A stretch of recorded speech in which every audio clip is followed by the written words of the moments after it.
Greetings, let's get right to it. So let's say I have this miniature to print. It's a big barbarian with a sword. And first, the thing that I told you to check was the temperature. So we scroll down all the way to material, and that's where we will have our temperatures here. If you didn't know where they were. If you don't have as many settings as me, you can just hover over material, and then you'll have a little gear icon. Click that, and there we have all the settings visibility that we can check on or off in Cura. So this should allow you to tweak your thing much more. I would only worry about the initial layer, and then all the other numbers, just leave them at one specific number. So initial layer is for your first layer. Generally hotter gives you a better adhesion, but after that you want to print a little bit cooler. So now let's say I want to slice this miniature, and I will remove supports that I had on. So let's slice it. And now we have a button, Preview. Let's click that. And now we see the actual G-code of my miniature. We go all the way to the right, and we're going to have this big bar here, and we can drag the top knob and see each layer individually as our printer is going to lay them out.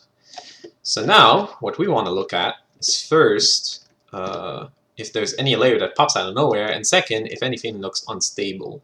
In this case, you can tell that this base is going to need supports to print in this orientation, because as we add on more plastic, we have a very, very small zone of contact right here, and a lot of plastic resting on top of this. So this might just topple over if we leave it without supports. So we're going to want to have supports just bridging that gap here to allow it to print smoothly. But more interestingly, if we zoom in on the cape here, those two edges, and we go up layer by layer, here we can see that something pops out of thin air. There was nothing there, and now, oh, there's something. There's a little island, as we can call it, that's not connected to the rest of the print, and it starts here. Even if it was connected through here, it starts at this low point here, which is in midair, and the plastic cannot rest and take shape correctly in midair. So this will fail unless there is a support under it that reaches all the way to the ground that will allow to build on top of it. If we keep going up, I'm sure there are more small islands. I think this sword here, yes, here we can see that again. The bottom of the sword pops out of thin air, and it requires quite a few layers until it can even connect. So these also need support. So looking at your model in this way will tell you quickly if you need support. Now to add support, you can just go back to Prepare, go to Support, Generate Support. You have two placement, everywhere and touching build plate.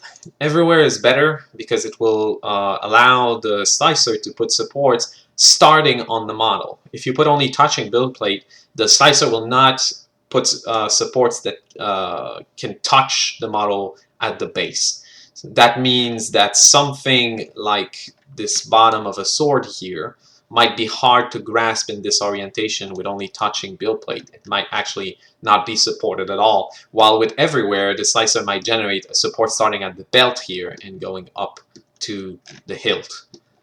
So leave it at everywhere unless you know that the miniature will not require any supports that are on top of it.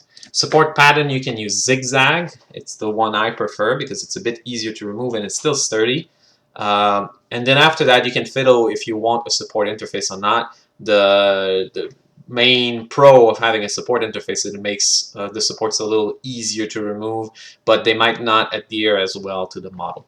So once you have enabled support, slice it again, and when we're going to go into our preview, we can see that the supports here have been added. Those are the big columns here, so they go and support a lot more of our miniature.